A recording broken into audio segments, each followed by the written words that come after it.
Hello, good evening friends. मैं सुजीत लाठर स्टारविल के online platform पर आप सभी का हार्दिक स्वागत करता हूं। और हमने जो सीडीपी अर्थात एजुकेशन साइकोलॉजी की जो वीडियो सीरीज स्टार्ट की हुई है उसमें हमने 2 सेशन कंप्लीट कर लिए थे, जिसमें इंट्रोडक्शन पार्ट को हमने काफ़ी हद तक कंप्लीट किया था, जिसमें हमने एजुकेशन का मीनिंग है ना, आधुनिक दृष्टिकोण की बात की जाए या प्राचीन दृष्टिकोण की बात की जाए, और उसमें कुछ एक इंपॉर्टेंट परिभाषाओं के बारे में डिस्कशन किया था। उसके बाद जो दूसरी वीडियो सीरीज रही थी उसमें हमने साइकोलॉजी के बारे में कि साइकोलॉजी शब्द का सबसे पहले यूज किसने किया, ठीक है, और साइकोलॉजी की फादर ऑफ साइकोलॉजी कौन है, अगर बात की जाए तो मदर ऑफ साइकोलॉजी कौन है, दर्शन शास्त्र के विषय के रूप में इसने अपना जीवन प्रारंभ किया था। इन सब चीजों के बारे में हम चर्चा कर चुके हैं। और आज का जो हमारा सेशन रहेगा इसमें हम बात करेंगे किसके बारे में कि इसका जो कालानुक्रमिक जो पैटर्न है, आप देख भी पा रहे होंगे कि दर्शन शास्त्र से जब इसने अपना जीवन प्रारंभ किया उसके बाद ये आत्मा का स्वरूप कब बना, ठीक है, इसमें कौन कौन दार्शनिक थे जिन्होंने इसको स्वीकार किया स्वरूप को, फिर मन मस्तिष्क का विज्ञान कब बना, इसका स्वरूप किसने स्वीकार किया, चेतना का विज्ञान कब बना, और व्यवहार का जो स्वरूप है इसको कब किसके द्वारा स्वीकार किया गया। हम इन चीजों के बारे में, सभी पॉइंटों के बारे में डिटेल तरीके से चर्चा करेंगे। आज की जो वीडियो सीरीज है इसमें आपको बहुत इंपॉर्टेंट क्वेश्चंस भी आपके कवर होंगे, और सभी की सभी चीजें, जैसे परिभाषा की बात करें, और अगर बात करें कि मन या मस्तिष्क का स्वीकार करने वाले विद्वान कौन थे, आत्मा का स्वीकार करने वाले कौन थे, तो इन सभी चीजों के बारे में हम आज बात करेंगे ट्रिक के माध्यम से, ठीक है। ट्रिक्स के माध्यम से आपको सारा का सारा जो आज का सेशन होगा उसमें जो भी हम आज पढ़ेंगे वो सब यूं का यूं आपको डिट्टो याद हो जाएगा, ठीक है। तो सेशन के अंत तक आप वीडियो को लास्ट तक देखिएगा, ठीक है। और अगर किसी को हमारी ये वीडियो पसंद आती है तो प्लीज इसको लाइक कीजिएगा और कमेंट कीजिएगा, अपने यार दोस्तों में जो ग्रुप वगैरह है, फेसबुक वगैरह है, वहां पर शेयर कीजिएगा, इससे हमें थोड़ा मोटिवेशन मिलता है। और अगर चैनल पर कोई नए हैं तो प्लीज चैनल को सब्सक्राइब कर लीजिएगा और बेल आइकन को जरूर प्रेस कर लेना, ताकि आप लोगों को जो आने वाली वीडियोस हैं उनकी नोटिफिकेशन सबसे पहले मिल सके। तो देरी ना करते हुए सेशन की शुरुआत करते हैं। और इससे पहले के सेशन में भी हमने स्लाइड को यूज किया था, जिसमें हमें लिखना कम से कम पड़ेगा और हम ज्यादा से ज्यादा डिस्कशन कर पाएंगे। आप लोगों का टाइम खराब कम होगा। अगर मैं लिखता हूं तो यहां पर आप लोगों को बहुत टाइम खराब हो जाएगा।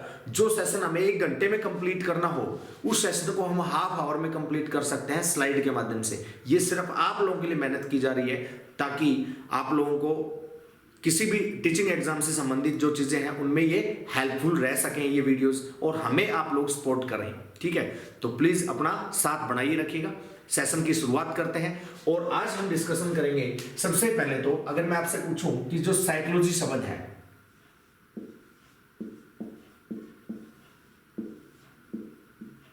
साइकोलॉजी जो शब्द है ये किस भाषा का शब्द है, ठीक है। तो आप लोगों ने सोचा कि ये भी क्या क्वेश्चन है, ये तो ग्रीक भाषा का है, लैटिन भाषा का है, कोई यूनानी भाषा का सोच रहा होगा। तो अगर आप में से कोई ऐसा सोच रहा है तो ये बिल्कुल गलत सोच रहे हैं। ये किस भाषा का शब्द है, तो ये इंग्लिश भाषा का वर्ड है। साइकोलॉजी किस भाषा का वर्ड है, अंग्रेजी भाषा का शब्द है। अगर बात की जाए कि इसका ओरिजिन, साइकोलॉजी जो वर्ड है इसका ओरिजिन या साइकोलॉजी शब्द की उत्पत्ति किस भाषा के शब्द से हुई है या किस भाषा से हुई है, तो हम कह सकते हैं कि साइकोलॉजी शब्द की उत्पत्ति जो है, इसका जो जन्म है वो किससे हुआ है, यूनानी कह सकते हैं। अगर ऑप्शन में आए यूनानी, यूनानी से कौन सी भाषा डेवलप हुई थी, तो ग्रीक। अगर ग्रीक ऑप्शन में है तो ग्रीक कह सकते हैं। और सबसे लास्ट में हमारी जो चॉइस रहेगी वो कौन सी, लैटिन भाषा। तो आपको क्या ध्यान रखना है, यहां पर क्वेश्चन आए साइकोलॉजी किस भाषा का शब्द है, तो इंग्लिश का है, अंग्रेजी भाषा का शब्द है। किस भाषा से इसकी उत्पत्ति हुई है, किस भाषा से ये डेवलप हुआ है, तो ये यूनानी आपकी फर्स्ट प्रायोरिटी रहेगी। ऑप्शन में अगर यूनानी होता है तो, यूनानी ऑप्शन में ना हो तो हम क्या करेंगे, ग्रीक हमारे लिए क्या रहेगी, सेकंड प्रायोरिटी रहेगी। ग्रीक भी ऑप्शन में ना हो तो हमारे लिए क्या माना जाएगा, यहां पर थर्ड हम क्या मानेंगे, लैटिन भाषा, ठीक है। लेकिन अगर ऑप्शन में तीनों रहते हैं तो आप यूनानी को टिक करेंगे, अगर ऑप्शन में ये दोनों रहते हैं तो आप ग्रीक को टिक करेंगे, ठीक है ना। तो ये बना किससे है, यूनानी भाषा या ग्रीक भाषा के 2 वर्ड हैं, साइके प्लस लोगस,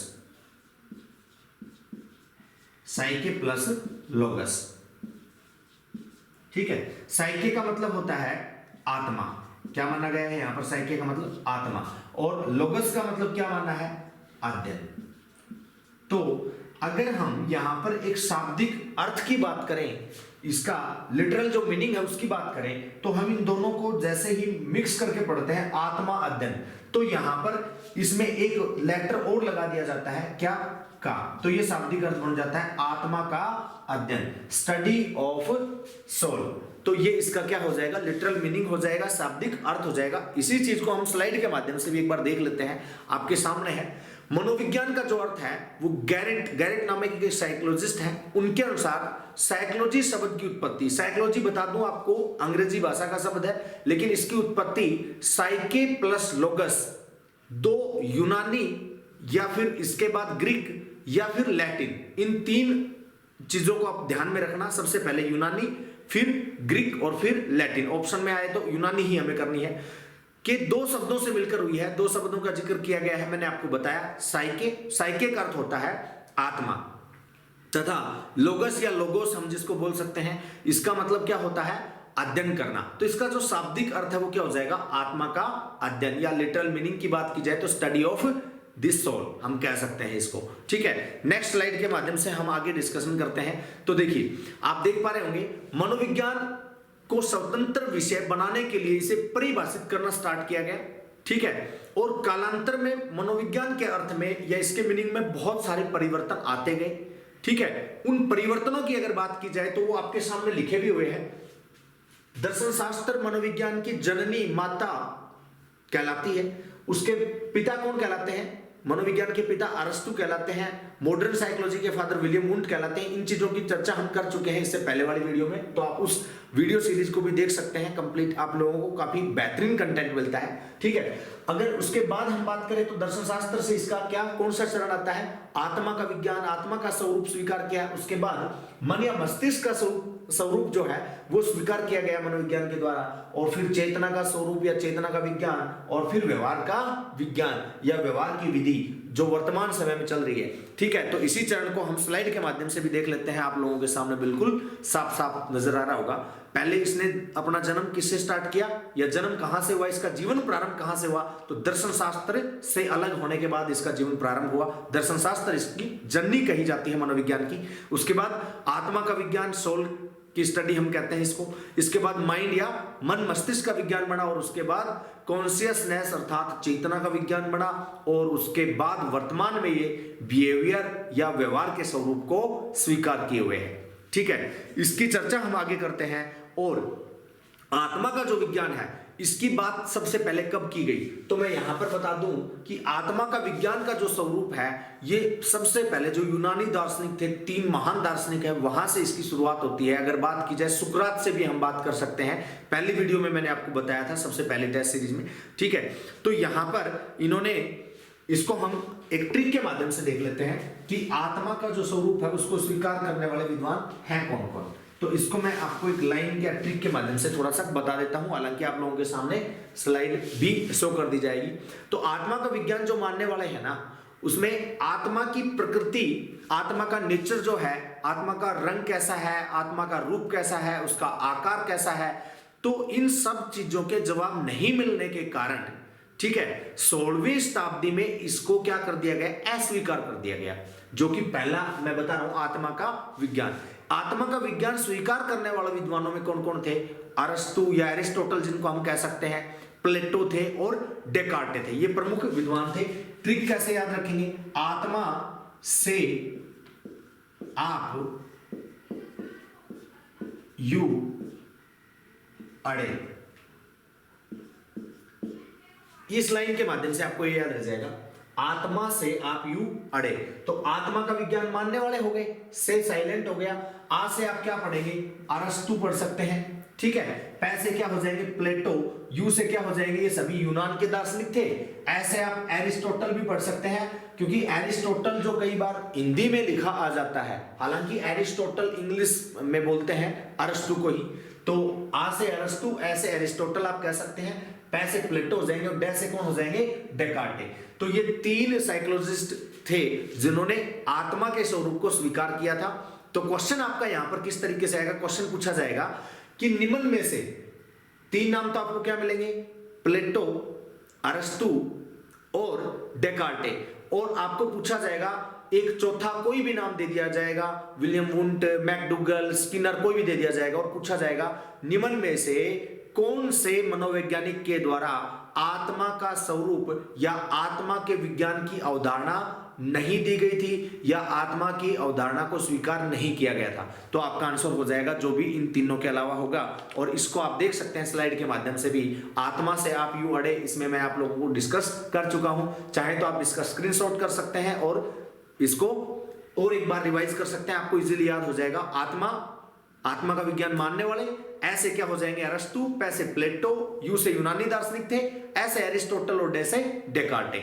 ठीक है, नेक्स्ट पॉइंट की बात करते हैं। तो मस्तिष्क का विज्ञान इसको स्वीकार किया गया और मन या मस्तिष्क का इसको जो विज्ञान स्वीकार किया गया तो वो सेंचुरी कौन सी थी, तो 16वीं शताब्दी में इसको नकार दिया गया था आत्मा के विज्ञान को। और 17वीं शताब्दी में क्या स्वीकार कर लिया गया था इसको, 17वीं सेंचुरी में, मन या मस्तिष्क का विज्ञान। अब मन या मस्तिष्क का जो विज्ञान इसको स्वीकार करने वाले विद्वान थे उसमें कौन कौन थे, पोम्पोनोजी थे, उसके अलावा बर्कली थे, ठीक है, जॉन लॉक थे।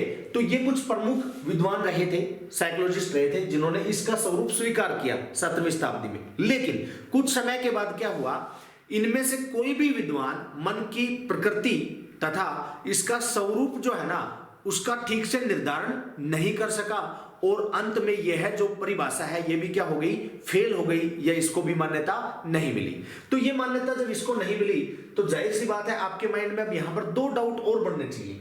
एक तो ये कि आत्मा का जो स्वरूप स्वीकार करने वाले थे ना, ठीक है, उनके बारे में मैंने बता दिया।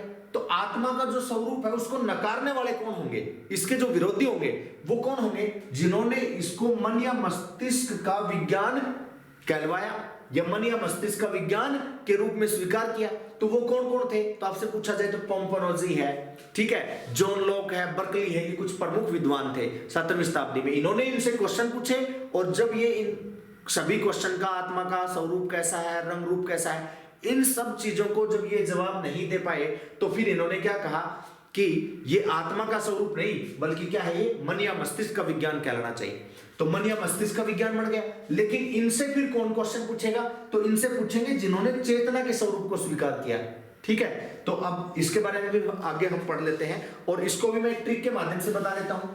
इसको हम कैसे ट्रिक से याद रखेंगे, पलक की बाई मस्ती में, पलक की बाई मस्ती में। इसको आप स्लाइड से देख लीजिएगा, लिखना नहीं पड़ेगा।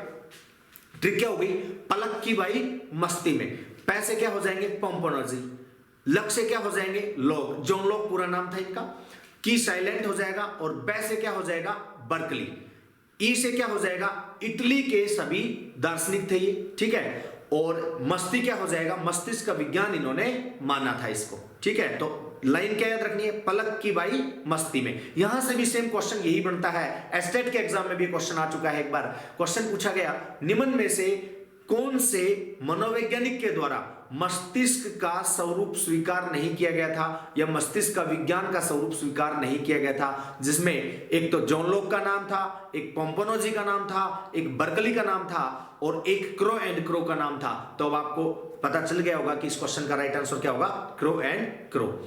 तो चलिए आगे बढ़ते हैं नेक्स्ट पॉइंट की ओर। और नेक्स्ट पॉइंट की अगर हम बात करें तो हमें इसी पॉइंट की ओर आगे बढ़ना है। नेक्स्ट पॉइंट क्या कहता है, चेतना का विज्ञान। कौन सी शताब्दी में, 19वीं शताब्दी में। 19th जो सेंचुरी आई 19वीं शताब्दी के मनोवैज्ञानिकों में, जिसमें विलियम वुंट है, विलियम जेम्स है, वाइव्स है, जेम्स सल्ली है, ठीक है, बहुत सारे और भी थे लेकिन ये कुछ प्रमुख थे।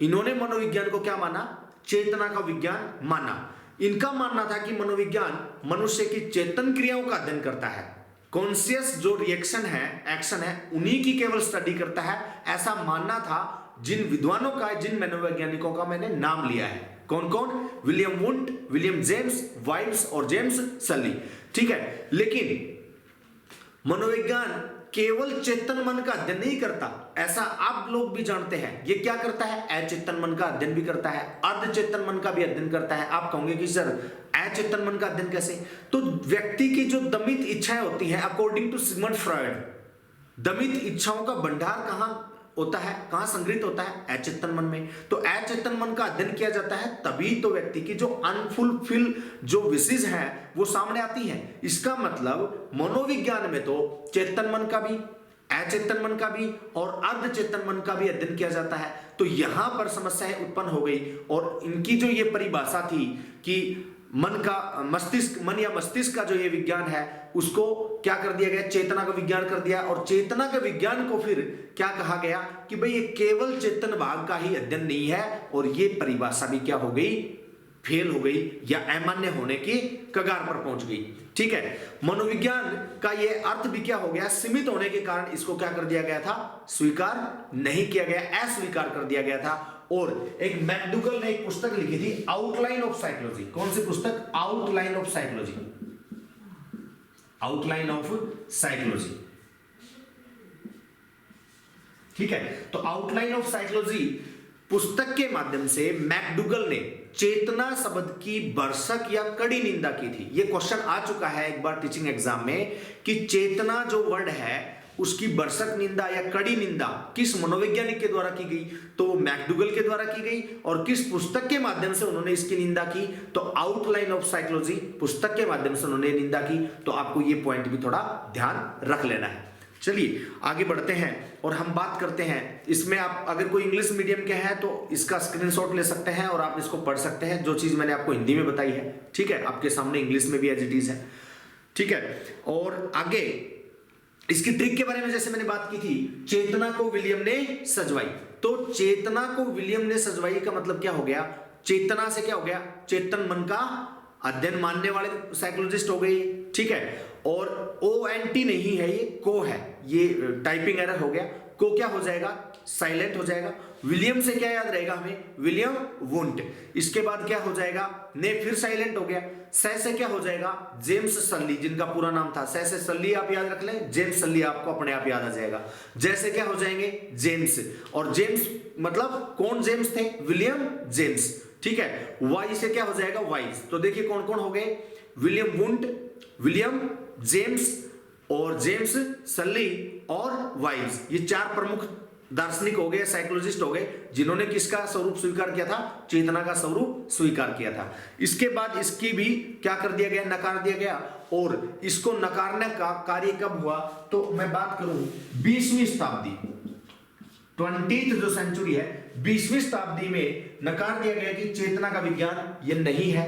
और 20वीं शताब्दी के बाद 20वीं शताब्दी में क्या स्वीकार कर लिया गया? व्यवहार का विज्ञान स्वीकार कर लिया गया। और उसके बाद अब वर्तमान में कौन सी चल रही है? 21वीं शताब्दी भी जो है वो व्यवहार के विज्ञान के स्वरूप को अपनाए हुए है। तो आपको स्लाइड में भी आपने पढ़ लिया होगा कि 20वीं शताब्दी के प्रारंभिक दौर में मनोविज्ञान के अनेक अर्थ सुझाए गए। ठीक है, और उन अनेक अर्थों में मनोविज्ञान व्यवहार का विज्ञान है, ये जो अर्थ रहा ये सबसे अधिक मान्य रहा। और इसीलिए इसको क्या कर लिया गया? उस टाइम पर स्वीकार कर लिया गया 20वीं शताब्दी में। और वर्तमान में जो 21वीं शताब्दी चल रही है इसमें भी इसी अर्थ को मनोविज्ञान अपनाए हुए है। इस संबंध में कुछ इंपॉर्टेंट परिभाषाओं की हम बात करेंगे, और परिभाषाओं की केवल बात ही नहीं करेंगे बल्कि आप सभी को वो परिभाषाएं याद भी करा देंगे।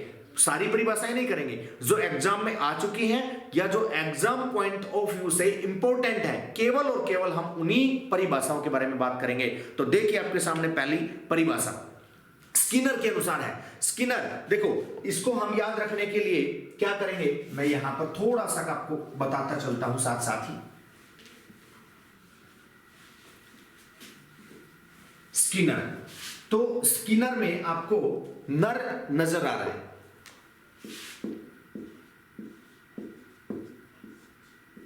इस वर्ड को देखिए, नर का मतलब मैं आपसे पूछूं तो आप कहेंगे कि सर नर का मतलब मानव या मनुष्य होता है। तो मनुष्य का हम क्या देखते हैं? ठीक है, आप किसी भी मनुष्य को अगर पसंद करते हैं तो बाहरी वेशभूषा से पसंद करते हैं या कुछ और भी चीज देखते हैं? तो आप लोग कहेंगे कि सर नहीं, बाहरी वेशभूषा तो पुराना दृष्टिकोण हो गया, वर्तमान में तो हम उसका व्यवहार देखते हैं। तो बस आपका आंसर हो गया, आपको पता चल गया परिभाषा क्या है। स्किनर के अनुसार, स्किनर में क्या आता है? नर आता है। और नर का सबसे पहले हम क्या देखते हैं? व्यवहार, और व्यवहार और अनुभव का विज्ञान। अगर व्यवहार है, उसका अनुभव अच्छा है, तो ही वो क्या है? मनोविज्ञान है। हम इसको ऐसा पढ़ सकते हैं। ठीक है, तो परिभाषा क्या हो जाएगी? मनोविज्ञान व्यवहार और अनुभव का विज्ञान है। कीवर्ड आपके सामने आ गया, व्यवहार और अनुभव, स्किनर के अकॉर्डिंग। क्योंकि नर में क्या पाया जाता है? नर क्या हम व्यवहार भी देखते हैं और उसका अनुभव भी देखते हैं। अगर आप किसी जगह किसी जॉब के लिए अप्लाई करते हैं तो वहां पर आपका क्या देखा जाएगा? वहां पर आपकी स्टडी देखी जाएगी कि आपने क्या कुछ पढ़ा है। उसी के बिहाफ पर वो जज कर लेते हैं कि इसका व्यवहार कैसा रहने वाला है।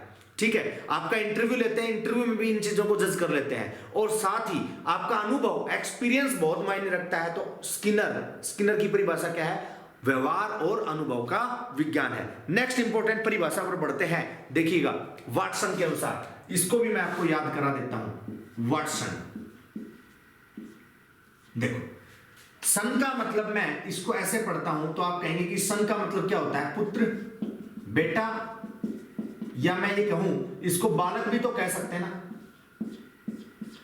वाटसन, वाटसन का मतलब क्या हो गया? बेटा, पुत्र। तो अब आप बताओ, जहां पर ये आएगा, तुम मुझे एक बालक दो, तुम मुझे एक बालक दो, मैं उसे वो बना सकता हूं जो मैं उसको बनाना चाहता हूं। तो आपको ये परिभाषा याद आएगी। किसकी परिभाषा है? सन किस में आता है? तो वाटसन में आता है। तो आपको ये परिभाषा याद हो जाएगी। एक एक कीवर्ड हमें पकड़ने हैं, कीवर्ड से आपको पूरी परिभाषा याद रहेगी। इसको थोड़ा बहुत अगर चेंज भी कर दे तो कोई फर्क नहीं पड़ता, लेकिन आपको एक कीवर्ड जो ध्यान रहेगा ना, तुम मुझे एक बालक दो, मैं उसे वो बना सकता हूं जो मैं उसको बनाना चाहता हूं। तो आपको ये परिभाषा याद हो गई होगी। नेक्स्ट इंपॉर्टेंट परिभाषा की बात करते हैं। वाटसन के अनुसार ही है दूसरी परिभाषा भी, और मैंने दोनों साथ ही रखी है। अब देखिए, वाटसन की जो परिभाषा है इसको हम कैसे याद रखेंगे? इसके बीच में मैंने एक वर्ड लगा दिया। कई बार हम ये नहीं बोलते व्हाट ए सन, व्हाट ए सन, मैं हिंदी में ही लिख रहा हूं, हालांकि आप इसको इंग्लिश समझिएगा। व्हाट ए सन, WHAT की मैं बात कर रहा हूं। व्हाट ए सन, व्हाट ए सन हम कब कहेंगे? जब हमारे बेटा या हमारे जो बालक है उसका व्यवहार क्या होगा? बहुत अच्छा हमें व्यवहार देखने को मिलेगा, या यूं कहें कि उससे कुछ ऐसा व्यवहार या ऐसा कुछ देखने को मिले कि आपके माइंड से प्रशंसा निकले और आप कहें कि व्हाट ए सन। कई बार ये नहीं बोलते कि व्हाट ए मैन। अगर आप किसी व्यक्ति की बहुत उससे अधिक प्रभावित होते हैं, उसके व्यक्तित्व से, उसकी पर्सनालिटी से, तो हम क्या बोलते हैं कि व्हाट ए मैन। तो व्हाट ए सन, किससे? कि उसका व्यवहार जो है वो एक निश्चित विज्ञान है, निश्चित मात्रा में और संतुलित व्यवहार करता है। तो क्या कहेंगे? व्यवहार का निश्चित विज्ञान किसकी परिभाषा हो जाएगी? वाटसन की परिभाषा हो जाएगी। नेक्स्ट परिभाषा की हम बात करते हैं मन के अनुसार। वैसे मन यहां पर साइकोलॉजिस्ट है, माइंड नहीं है, लेकिन अगर मैं आपसे पूछूं कि मन को क्या कहते हैं तो आप कहेंगे कि सर मन को तो माइंड कहते हैं। तो एक बात बताओ आप, अगर हम किसी भी प्रकार की रिसर्च करते हैं तो वो रिसर्च किससे करते हैं? आपसे कहा जाए कि किसी चीज की इन्वेंशन करनी है, आपको किसी चीज की खोज करनी है, ठीक है, तो आप किससे करेंगे? माइंड, मन से ही तो करेंगे। तो इसका मतलब क्या हुआ? वैज्ञानिक खोज कीवर्ड हो गया। संबंध व्यवहार की वैज्ञानिक खोज से है। मनोविज्ञान का संबंध किससे है? मनोविज्ञान क्या है? अकॉर्डिंग टू मन की बात की जाए तो वैज्ञानिक खोज ही क्या है? मनोविज्ञान है। तो इस परिभाषा को भी आप समझ पाए होंगे कि मैं किस तरीके से बता रहा हूं। आधुनिक मनोविज्ञान का संबंध व्यवहार की वैज्ञानिक खोज से है। आई होप आपको ये परिभाषा भी याद हो गई होगी। नेक्स्ट परिभाषा देखते हैं, बहुत इंपॉर्टेंट है, वुडवर्थ की। तो वुडवर्थ की अगर बात की जाए तो मैं वुडवर्थ का भी यहां पर लिखकर बता देता हूं थोड़ा आपको।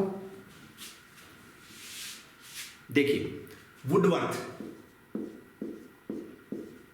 मैंने थोड़ा अलग लिखा, ठीक है। वर्थ का मतलब होता है कीमत, WORTH की मैं बात कर रहा हूं, वर्थ की। वर्थ का मतलब कीमत होता है। वुड का मतलब आप सब जानते हैं लकड़ी होता है। वुड का मतलब क्या होता है? लकड़ी होता है। चलो आपसे ही मैं पूछ लेता हूं, आप लोग ही खुद सोचकर बताइए कि लकड़ी की कीमत कब होती है? भाई लकड़ी की कीमत तभी तो होगी जब उस पर कार्य किया जाएगा, फर्नीचर उसका डेवलप किया जाएगा। मान लीजिए कि अगर हम किसी लकड़ी को पेड़ से काट कर ले आए तो उसकी कोई कीमत इतनी ज्यादा नहीं है, उसको आप आग जलाने में या कुछ भी मतलब बनाने में, कार्य करने के लिए यूज कर सकते हैं, ठीक है। लेकिन लकड़ी की कीमत कब है? जब उसके ऊपर कार्य किया जाए, कार्य करके उसको फर्नीचर बना दिया जाए, उससे मूर्ति बना दी जाए, उससे खिलौने बना दिया जाए, डिफरेंट डिफरेंट टाइप के जो आर्टिफिशियल चीजें होती हैं वो बना दी जाए, तो उनकी कीमत क्या हो जाएगी? बढ़ जाएगी। तो देखिए परिभाषा को आप इसमें कैसे कनेक्ट करेंगे। मनोविज्ञान क्या है वुडवर्थ के अनुसार? वातावरण के संबंध में, वातावरण से तो हमें लकड़ी प्राप्त होती है, एनवायरमेंट से मिलती है हमें नेचुरली। व्यक्ति की क्रियाओं, मतलब लकड़ी पर की गई क्रियाओं के माध्यम से ही उसकी कीमत बढ़ाई जा सकती है। वैज्ञानिक तरीके से उस पर कार्य किया जाएगा तो उसकी कीमत बढ़ जाएगी। तो कीवर्ड क्या पढ़ेंगे हम? कार्य या क्रिया। किसके ऊपर? लकड़ी के ऊपर किए गए कार्य या क्रियाओं से ही उसकी कीमत बढ़ती है। तो वुडवर्थ की परिभाषा क्या हो जाएगी? मनोविज्ञान वातावरण के संबंध में व्यक्ति की क्रियाओं का वैज्ञानिक अध्ययन है। चलिए नेक्स्ट परिभाषा की बात कर लेते हैं। वुडवर्थ के अनुसार नेक्स्ट परिभाषा है, ठीक है, और ये बहुत बहुत इंपॉर्टेंट है, बहुत सारे एग्जाम में भी पूछी जा चुकी है, ठीक है। वुडवर्थ की परिभाषा क्या कहती है? सबसे पहले मनोविज्ञान ने अपनी आत्मा का त्याग किया, ठीक है। वुडवर्थ, वुड का मतलब लकड़ी से आप लगा सकते हैं। लकड़ी ने सबसे पहले क्या किया?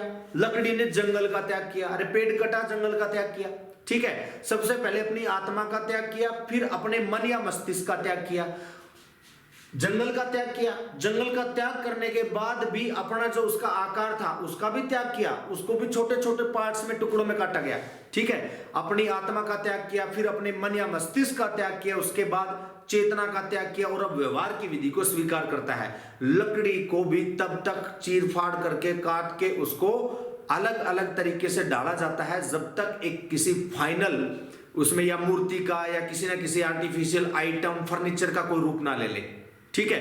तो अब आप इसको थोड़ा समझ पाएंगे। वुडवर्थ की दो परिभाषाएं मैंने आपको बताई है। लकड़ी की कीमत कब होती है? जब उस पर कार्य किया जाए, क्रिया उसमें कीवर्ड था। इसकी बात की जाए तो लकड़ी या वुडवर्थ की हम बात करें, वुडवर्थ उसकी कीमत बढ़ने के लिए सबसे पहले इसने किसका? जंगल को छोड़ा, फिर अपने आकार को छोड़ा, फिर उसको आकार को छोड़ने के बाद उसमें भी और क्या किया गया? ढाल किया गया, मतलब उसकी ढलाई की गई, ठीक है। तो इन चीजों से हम कैसे याद रखेंगे? वुडवर्थ से लकड़ी हमें ध्यान रहेगी, और वुडवर्थ से हमें याद रहेगा कि सबसे पहले मनोविज्ञान ने अपनी आत्मा का त्याग किया, फिर अपने मन या मस्तिष्क का त्याग किया, और उसके बाद चेतना का त्याग किया। अब व्यवहार की विधि को वो स्वीकार करता है। चलिए नेक्स्ट परिभाषा की बात कर लेते हैं, क्रो एंड क्रो। तो इसमें आप इसको याद कैसे रख सकते हैं? आप इसको यूं याद रख लीजिए, crow and crow. Crow and crow जो है वो दो, एक नहीं दो साइकोलॉजिस्ट हैं, ठीक है, और हस्बैंड वाइफ है। क्रो एंड क्रो क्या है? Husband wife. हम इसको ऐसे याद रख लेते हैं, इसका हमें बहुत आसानी से याद हो जाएगा। अब हस्बैंड वाइफ है, mister crow and Mrs crow. तो इन दोनों में जाहिर सी बात है संबंध तो है ही, ठीक है। तो ये दोनों क्या है? Crow and crow. ये लगते तो पक्षी की है, जैसे क्रो कागला होता है ना, कौवा है, ठीक है। लेकिन आप क्रो एंड क्रो को क्या ध्यान रखिएगा? क्रो एंड क्रो को आप मानव ही तो देख रहे हैं यहां पर। तो ये दोनों मानव हैं, तो संबंध भी कैसे होंगे? मानव संबंध। तो आपको परिभाषा याद हो गई होगी, मैं किस चीज के बारे में बताना चाह रहा हूं, समझ पा रहे होंगे। क्रो एंड क्रो के अनुसार मनोविज्ञान मानव व्यवहार और मानव संबंधों का अध्ययन है। जब दोनों हस्बैंड वाइफ है तो दोनों मानव तो है ही, और दोनों का आपस में संबंध भी है, और दोनों मिलकर अपने संबंधों का क्या कर रहे हैं? अध्ययन कर रहे हैं। तो इनके अकॉर्डिंग मनोविज्ञान क्या है? मानव संबंधों का अध्ययन है, ठीक है। चलिए आगे बढ़ते हैं। अब देखिए नेक्स्ट पॉइंट, नेक्स्ट स्लाइड आपको क्या कहती है कि उपयुक्त तथ्यों के आधार पर हम वुडवर्थ के शब्दों के आधार पर इस निष्कर्ष पर पहुंच सकते हैं, इस कंक्लूजन पर पहुंच सकते हैं कि मनोविज्ञान व्यवहार के स्वरूप को अपनाए हुए हैं। वर्तमान में किस स्वरूप को अपनाए हुए है? व्यवहार के स्वरूप को, बिहेवियर का जो इसका विधि है या मेथड है, इसको ये स्वीकार करता है, ठीक है। अब एक बार हम बात और कर लेते हैं कि व्यवहार के स्वरूप को अपनाए हुए हैं, तो इसके लिए ट्रिक हम क्या यूज करेंगे? शिवम व्यवहार में वुड जैसा है, लकड़ी जैसा है। शिवम व्यवहार में कैसा है? वुड या लकड़ी के जैसा है। लकड़ी कैसी होती है? कठोर होती है। तो इसको देखो याद कैसे रखेंगे, किसके साइकोलॉजिस्ट कौन कौन थे? तो सी से आपको, शिवम में जो सी है क्या याद रहेगा? स्किनर आपको याद रहेगा। वैसे क्या याद रहेगा आपको? वाटसन याद रहेगा। मैं से क्या याद रहेगा? मन याद रहेगा। व्यवहार का विज्ञान मानने वाले ये सभी के सभी साइकोलॉजिस्ट थे। और मैं से आपको याद रहेगा मैकडूगल। मैकडूगल ने चेतना शब्द की कड़ी निंदा की है, इस बारे में हम चर्चा कर चुके हैं। और वुड से आपको क्या ध्यान रहेगा? वुडवर्थ। वुडवर्थ की हमने दो इंपॉर्टेंट परिभाषाएं यहां पर आज देखी है। लकड़ी पर क्रियाओं का जो अध्ययन है, या अगर बात की जाए कि उसकी कीमत कब होती है, सबसे पहले आत्मा का त्याग किया, फिर मन मस्तिष्क का, फिर चेतना का, व्यवहार की विधि को अपनाता है। तो ये भी किसकी परिभाषा थी? वुडवर्थ की। कैसे आपको क्या याद रहेगा? Crow and crow. तो इन सभी जो ट्रिक्स के माध्यम से मैंने आपको बताया है, इससे आपको इस टॉपिक को समझने में काफी आसानी रहेगी। आई होप आपको जो मैंने प्रयास किया है, जो मैंने मेहनत की है, वो पसंद आएगी। पसंद आए तो प्लीज इसको वीडियो को लाइक और थोड़े जो अच्छे कमेंट होते हैं, जो हमें मोटिवेट करते हैं, मोटिवेशन बढ़ाते हैं, इस टाइप के कमेंट आप कर सकते हैं हमारा उत्साहवर्धन करने के लिए, हमें मोटिवेट करने के लिए। और आज के लिए हम अपनी जो सेशन है इसको यहीं पर समाप्त करते हैं। मिलते हैं नेक्स्ट वीडियो सीरीज में, नेक्स्ट सेशन में, और धीरे धीरे हम अपने आप में इंप्रूव भी करेंगे, क्योंकि ऑफलाइन मोड में तो हम पढ़ा चुके हैं बहुत, लेकिन ऑनलाइन या जो रिकॉर्डेड क्लास है उसमें हम थोड़ा सा अपने आप को 100% उस कॉन्फिडेंस के साथ नहीं ला पा रहे हैं जो क्लास में लाते हैं, लेकिन कोई दिक्कत नहीं, हो जाएगा। ठीक है, गुड बेटर बेस्ट, धीरे धीरे आपके सामने सारी चीजें हैं वो बेहतरीन होती जाएंगी। तो साथ बनाइए रखिएगा। ठीक है, डेली आपको वीडियो सीरीज मिलती रहेंगी किसी न किसी सब्जेक्ट की। ठीक है, तो आज के लिए इतना ही। नमस्कार, बाय बाय, टेक केयर।